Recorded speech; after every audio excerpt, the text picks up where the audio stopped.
விட்ட ஆம்பளைக்கு சொர்க்கத்தில் இடமேதும் கிடையாதம்மோ.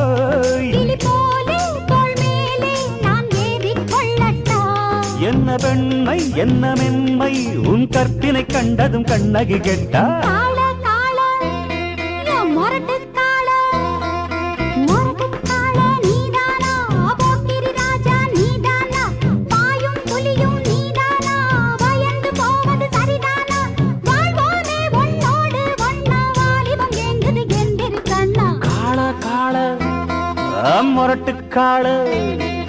மொரட்டுக்காள நான் தாண்டி போக்கிரி ராஜா நான் தாண்டி பாயும் புலியும் நான் தாண்டி பயந்து போக மாட்டேன்.